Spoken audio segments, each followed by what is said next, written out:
I figured out I drink a lot on our show. Like whenever I'm not talking, you see me drinking something, and I have a plethora of drinks that I will go through Oh, throughout the geez. show. I kind of want to make it a running gag now. Crack open some liquid death. What is liquid death, anyways? Is it water? It's water. This infinitely recyclable can of stone cold sparkling water came straight from the Alps to murder your thirst. When a group of teenagers set off into the mountain for a weekend of drinking regular water in plastic bottles, they became hunted by an aluminum can of the mountain water that was dead set on murdering their thirst and recycling their souls. Once cracked open, no thirst is safe from liquid death. After ritually dismembering its thirst victims, this brutal can of water used the severed body parts of the dead thirst to build itself a flesh suit in which to disguise to get a job in marketing. But Liquid Death never took the job. It just murdered a bunch more thirst instead. Ingredients, mountain water, and CO2. Cheers. We're talking about marketing today, so I kind of feel like this is a great intro roll.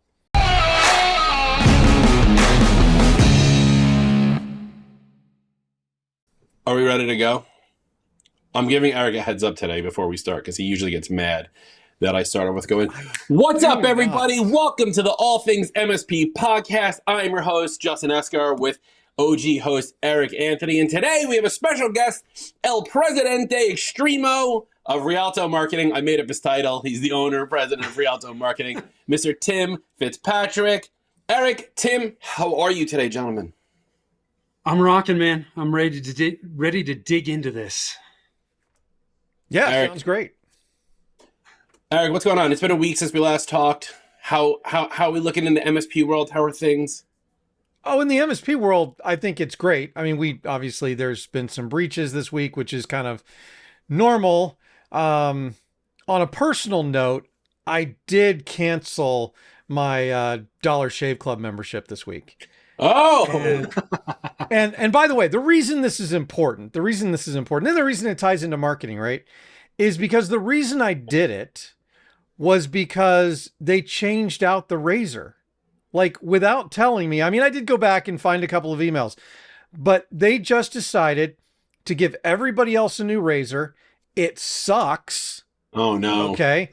And it sucks all over online. Like everybody's complaining about this thing. It is a customer experience nightmare and a PR nightmare that, quite honestly, I don't know if their subscription-based business will recover from. I used to be a Dollar Shave Club member, and then I just stopped shaving. Their marketing, the original CEO, I don't know if he's still there, marketing genius. The way he sold Dollar Shave Club, the way he sold his other product, Dude Wipes, also great marketing. I'm shocked and saddened to hear this. But luckily we have someone here who could talk about marketing if we want to talk about Dude Wipes instead of MSP stuff. No, we'll stay on target just for you, the listener, because we love you. If you can't see me doing it because you're not watching our YouTube video, go to youtube.com/@EricAnthony and see me do heart hands. Something Otherwise, like you can that. just hear me. Yeah, or you can just hear me doing heart hands. We have a special guest. Tim's here. Tim's from Rialto Marketing. We're going to talk a little bit about marketing for MSPs. We've covered a lot of stuff about marketing recently. And it's almost getting to the point where, like, that's all we're going to talk about. I promise you it's not. But it is such a huge part because as MSPs, like, we're so used to being like, fix the printer, like, whatever. But, you know, this goes back to the whole reason why this podcast exists, which is talking about working on your business as opposed to in your business. And marketing is such a major part of it because, at least for me, whenever I ask potential members to come to the conference I'm putting on or some of the other things, I always go like, what do you want to learn about? And the answer is always get more leads, right? How do I get more clients? How do I get more leads? And it's been that way for years. And I think it's just because we as MSPs need to understand that we need to dedicate, I'll throw some percentage into our time, 25%. I don't know. We'll get into that in a second. But like some percentage of our time straight up on marketing. And so there's no better person here to have than Tim. Tim, our backgrounds look like they're connected now that I'm seeing this in the screenshot. Yeah. I was noticing that. Yeah, They like kind of ran up a little bit. we ran out of brick, and then we and then we went to and then I got Yeah. the crappy vinyl version of it. See, this is why you gotta check it out and subscribe on YouTube instead of just listening in your car. Pull over, find us on YouTube, hit the subscribe button, then continue going on to work. Anyway, so Tim, one, tell people who don't know you a little bit about you, and then two, touch a little bit on why we think you're important for the MSP marketing conversation. Cool. I'll do the best I can with that one. How's that? So I'm a marketing consultant and an outsourced or fractional part-time chief marketing officer. So I primarily work with B2B professional service firms like MSPs, IT consultants, those types of folks who need a marketing leader to accelerate growth without the full-time cost. So I live in three areas of marketing, which we're at least going to touch on some of these today, which is strategy, which I think of like fuel, planning, where you're outlining the vehicles that you're actually going to use. There's all kinds of marketing vehicles. And then leadership, where, either we jump into the driver's seat or we help guide and coach the owners so that they feel confident in leading their marketing efforts. You got to have all three in alignment for marketing to work well and to maximize ROI. So, I see so many people getting very tactical, taking action immediately with marketing. I've got to be on YouTube. I've got to have a podcast. I got to do my website. I got to be on social. And there's just not enough thought into the strategy and the planning behind it. And when that happens, you got vehicles, but no fuel. And that's not going to work long term. So I feel like you've perfected this conversation. Like, I feel like you say this a lot in front of a mirror, the vehicle fuel driver's seat thing. I say it every morning when I get out of the shower and just stare in the mirror and I just start talking. Yeah, to me, it's very similar to the darts to dartboard, analogy as well, where you're just not going to get the results if you're not aiming. If you're not aiming, you might get lucky every once in a while, but if you're not just, realizing what you're doing and practicing the motion that repetitively gets you results, it's just going to be random. Yeah, well, I know one of the things you guys had a recent podcast where you talked about avatars and, your ideal clients. If we don't hone in on who those people are, we're trying to hit this really broad target, and well, you can't see the entire picture of a broad target, which makes it really hard to hit. So you've got to focus in. Everything from a marketing standpoint starts with your ideal clients. If you don't understand who those people are, everything else is going to be out of alignment. And it's not just what you do with marketing, but it's the sequence of what you do with marketing that's really, really important. And so many people get the sequencing mixed up. So if you haven't listened to our episode on avatars, we were talking about honing in on your ideal client, right? Building out exactly who you want to be targeting. Because as MSPs, I mean, again, I'm the Apple guy, right? We hone in a little bit because we have Apple, but even at that, it could still be too broad from many perspectives, right? I know a particular Apple consultant who only does lawyers. Like, that is honed in and niche, right? If you're an MSP and you're like, I do small to medium business in all of New Jersey, like that's not an avatar, right? You need to dig in deep. So let's table that part, because I think we've covered that well in another episode. And if you haven't listened to that episode, download the rest of the library on your favorite podcast app. I'm all about the shameless self-promotions, like within the show itself. It's very meta. So let's say we have our avatar, Tim, right? Like, I know who I'm going after. And my target is 30-person companies using Macs, graphic design firms in Manhattan, right? I'm looking for the CEOs of these graphic design firms. Usually they're already a designer themselves. So I think I'm kind of honed in on this one a little bit. Okay. And we could probably go deeper, but let's not for the sake of this conversation. What's my next piece of the strategy? Because we've talked to other people in marketing, right? And we know about like making connections and like warming the leads up and like doing this kind of stuff. But like that seems very tactical. There may be something before it that we're missing. There might be something in between that we're missing. Like, help fill in some of those blanks for us. Yeah. So there are a couple things that immediately come to mind. One, once you know who your ideal clients are, you want to start to hone in, and I call this an ideal client GPS. All it is a list of where the heck those people are. Where do they congregate? Online, offline, just start with the list, right? So I'll give you an example. We have a client who is there. She's a CPA and a tax advisor. She targets veterinary practice owners. When we started working with her, this is super sophisticated. Okay. It's a Google Doc. All right. It is about 25 pages of all the places the veterinarians are. We're talking associations they belong to, trade shows, events that they go to, influencers in the space that they may follow, websites or email lists that they subscribe to, YouTube channels, social groups that they're involved in. You start to look at providers like manufacturers in the space, distributors in the space. I mean, other people that serve and call on vets. Who are those people? 25-page list. Are you going to target all of those? Heck no, you're not. But you now know when you go back to that list, you're going to fish where the fish are every time. Yeah. I'm not going into a small business owner group hoping that I'm going to talk to a vet. I know that when I go to this event, all I'm talking to is vets. I can't help but bump into a veterinarian. That's what we talk about when we really hone in on targeting our marketing. Don't target broadly. Go where the fish are. Man, if I want to catch trout, I'm going to go down to the freaking trout farm and stick my line in the water. I know I'm going to catch trout. I'm not wasting my time catching fish that are not going to be a good fit. So once you've honed in on that avatar, create that list. Now you have choices. Which of the things on this list do I want to start to test and get out and get out in front of? That's the next place that we lead to once we've identified who those ideal clients are. I've got my list. Now, before I actually go out and start to take action, I need to create a message. What's my marketing message to that audience going to be?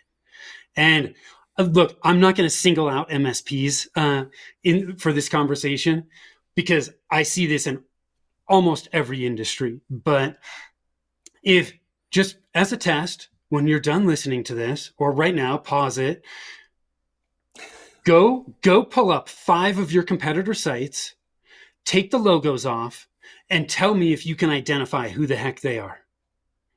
My guess is most of them are saying the same darn thing. It's a slightly different flavor, but it's the same message. So I have something on that, but I want to come back. To this. You said you were talking about vets, and you said vet influencers, and I cannot get the concept of that out of my head. I'm trying to think of who, I'm picturing like a TikTok person being like, I'm here to sell you. It's not working for me.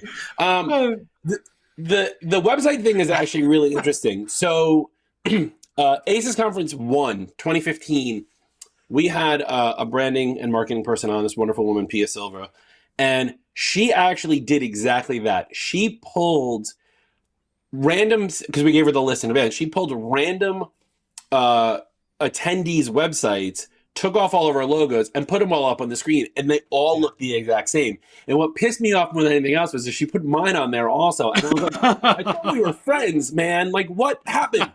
and so yeah. So we rewrote all our content only to find out one of my good friends, Tim, stole all of my content and has it on his because I'm in New Jersey, he's in Washington, and then we found out some guy in Reno, Nevada stole it from him and tweaked his version of my version. Yes, you're right. I there is a point where I think, in terms of messaging, there's only so much that unless we really hone in and talk about, and this is what we're going to get into, how many times have we seen a website for an MSP being like, I'm smart and I'm responsive and I get to your tickets quickly. We all say that, right? Yeah. Everyone needs to have I'm pretty sure the UVP, right? Unique value proposition.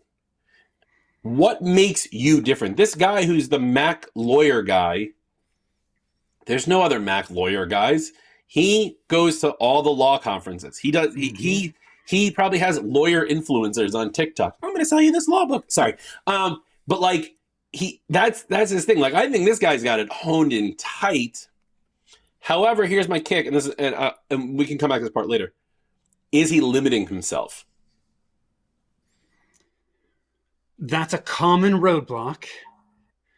My answer to that would be no. Because I would hope so. The reality is, what his message resonates so much better with the target market that he's focused on. My guess, I don't know this guy, but what I have seen is he's generating more leads and he's converting a higher number of those leads to clients. Here's the other thing. Just because you hone in on a specific market doesn't mean that those are the only referrals you get. You're still going to get referrals, and you can choose whether you want to do that business, right? But here's the other thing too. If he starts plateauing in the attorney market, okay, cool. He's nailed the attorney market. Now I'm going to go out and I'm going to nail the architect market or the graphic design market. You can always expand if you need to, right? But think about Amazon. Amazon, when they first started, was not the freaking behemoth that they are today. They were an online bookseller, man. That's what they did. They sold books online. That was their niche. Now they have since expanded into every single thing out there. But that's not how they started. Right. They started with a niche and they nailed it. And, here's the other thing to consider. Most of us, as an MSP, how many clients do you need a year to really transform your business? The answer for most is not a lot. And if it's not a lot, do you really need to target broadly?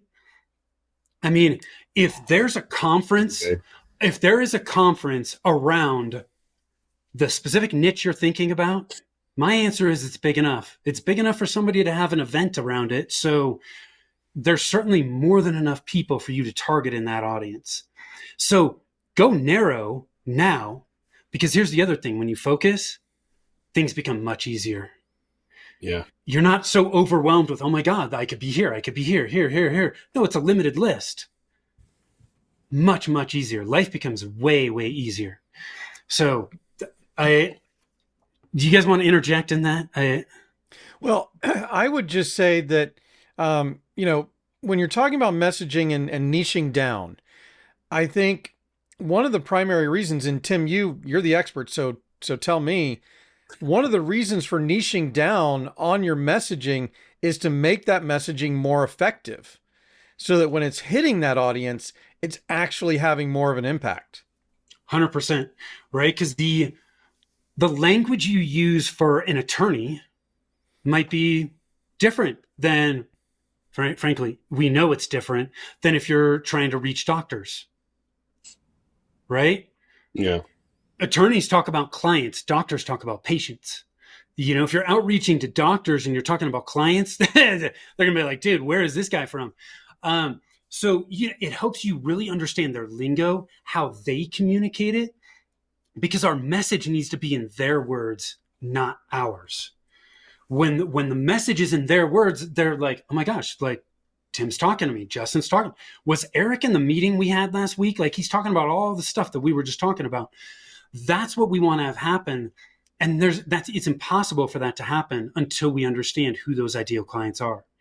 I need you to put hashtag truth bomb right after that sentence that Tim said about talking in the client's language, right? Because that is, you were talking about lawyers, and like the one thing that always gets me is how lawyers bill every 6 minutes, right? If anyone knows this, most law firms, while they're working, they get a pop-up on their screen every 6 minutes.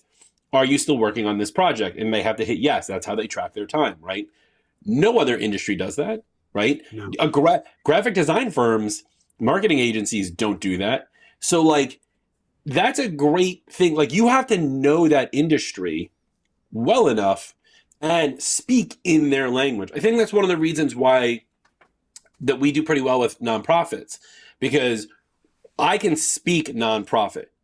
I understand the difference in a nonprofit when it comes to operating expenditures versus capital expenditures as it relates to their Guide Star rating. So for anyone who doesn't know, if you're working with a nonprofit, they're rated, there's a website, I think it's just guidestar.org, and it's their total revenue minus their operating expenses, and that profit margin is where they fall within the Guide Star rating. But there's a loophole, which is if it's a capital expenditure, they don't have to.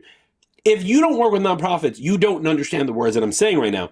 But if you want to work with nonprofits, you need to understand those words, because that's part of your messaging when you're talking to them. Yep. When you're pitching the CFO who's going to sign off on your contract, you need to explain to them that you understand the difference, and here's how you're going to help them by taking care of their stuff and not affecting their operating expenditures. Like, this is what we're talking about when it comes to messaging. So one of the things that comes up is people often ask, well, like, so how do I do that? So here's two super tactical ways that the MSPs that are listening to this can take. One, take the time to interview your ideal clients. The more you can do this, the better. But if you can do 10 to 15 of those, the information you will get from that, if that's the one thing you do from this episode, it will be absolutely invaluable. Take the time to talk to them. How did they find out about you? What was the buying process like? Why did they choose you?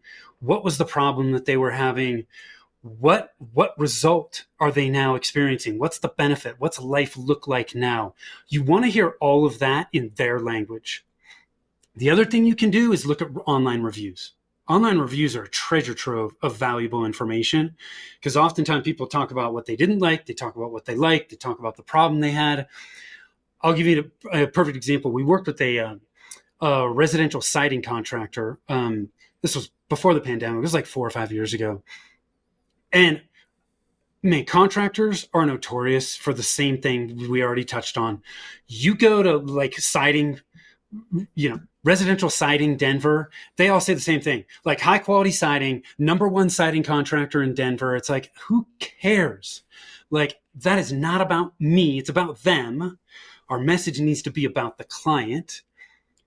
So we started looking through their reviews, and there was a woman in there who said one of the best things about these guys was they treated my house like it was their own. That's it. Simple, very simple. But don't we all want a contractor working on our house who's going to treat it like it's their own? Because, it's not like they're throwing their crap all over their own house. It's not like they're doing a bad job on the work that they do for their own house. They're taking that meticulous time and detail to do the job right. And that was it. That became their core message. Because high quality siding and showing up on time, like, you know what? That's table stakes. Everybody expects that. It's not a differentiator. What's a differentiator is we're going to treat your house like it's our own. So that's just a simple example, but that's what we want to do. Our message needs to focus on the clients and how we can help them, because they really, at the end of the day, they don't care about us. Right. That's it. I'm wondering now, Eric, what our messaging needs to be for this podcast. Because our whole podcast is we're helping MSPs, but there's plenty of podcasts that help MSPs. Our messaging needs to be tweaked a little bit. Let's have a business meeting right here. So if we were to take a vote on our messaging, like, we're helping MSPs with knowledge and humor. Like, I don't really, this can be a good example, like, for people to listen. Like, how do you figure that out? Right? We don't have any reviews to work on. Right. Well, and so early on. What do you mean? We have those 2 5-star reviews. Yeah, but here's the thing. Justin, I know you're an MSP. Eric, do you have an MSP, or you just work in the space? So I was an MSP. Now I work on the vendor side in the space. Yeah. So this is a perfect example. You guys you already have experience being your own ideal listeners here, right? So you have that experience. What are the things that MSPs struggle with that you can help them with through the podcast, right? It's, from what I know of the space, right, there's a lot of great tech people, but man, the running the business side of it, the marketing side of it, like, that's not their thing, right? They need help to level up those skills, or at least get the guidance to know where to go to get the help that they need, right? So I don't know, one of the initial things that's coming to my mind right off the bat is you're just helping them run a better business, right? You're making business easier for them. Life is hard enough in the IT space. I mean, you're getting calls, people going, man, my stuff is down. I am out of business right now. You need to fix this now. Like, the rest of their business shouldn't be difficult, right? The easier you can make that, man, the easier their life is, right? So yeah, 100%. Sorry, I was getting a message. My phone keeps going off. Do not disturb. So yeah, I mean, and that's exactly what this is, right? I think that all things MSP should become now all things marketing. I couldn't figure out an S, and the P was going to be procurement, but yeah, that's exactly what we're trying to do here. When we told this to the listeners, like, if you have questions, we want you on the show. There's a link in the description down below and on the YouTube. Like, we want to bring you on the show and talk about the problems that you're having, which is what I think is our UVP, our unique value.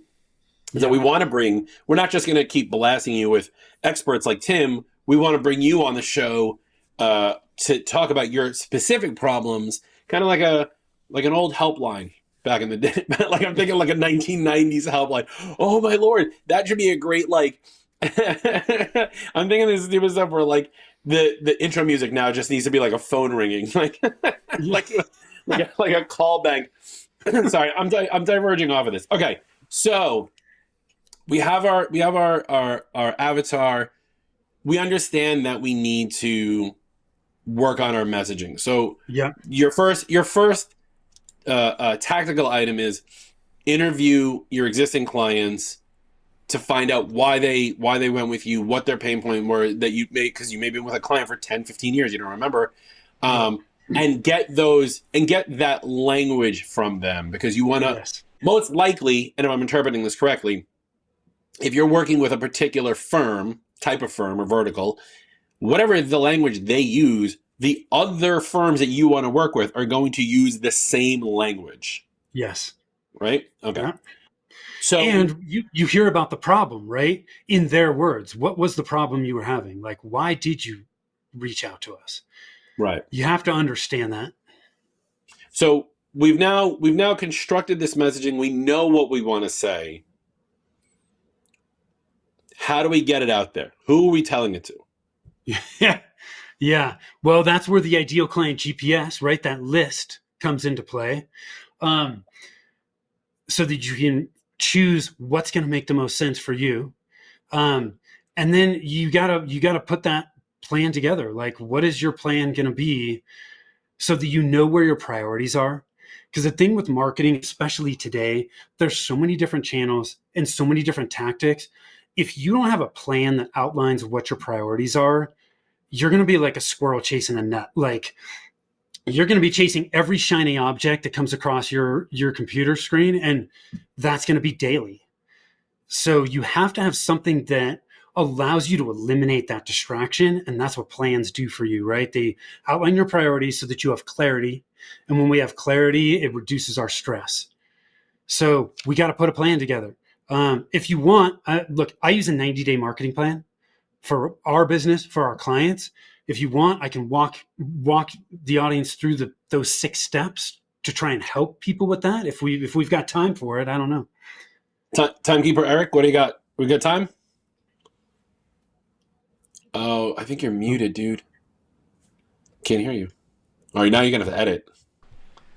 Oh, well, because I have the tornado blowing in the background, which is why, I muted myself. I think you were trying to say we have time. So I was saying we're getting close on time, but this is our podcast. We decide what time is.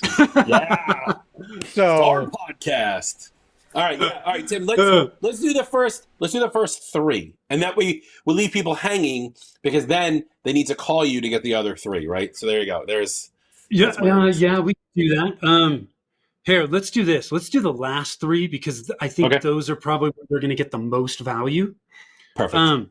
So the last 3 steps, one is you have to understand where you're starting from. You have to get a baseline. So you've got to do an audit or, an assessment of what you're currently doing from a marketing standpoint and what you continue to do. What do you have in place? Think of this like your GPS. It can't tell me how to get to the airport until I tell it where I'm starting from. Same thing with the plan. In order to craft your plan, you have to know your starting point. So that's the fourth step in the 6-step plan. The fifth step is, what are my priorities for the next 90 days? This is where you're going to be outlining what am I going to focus on in the next 90 days. The biggest question I get here is, how do I know what to focus on? Here's the lowest hanging fruit. One, we've already talked about, target market and your message. If you do not have those two things, go back to the starting line and do that.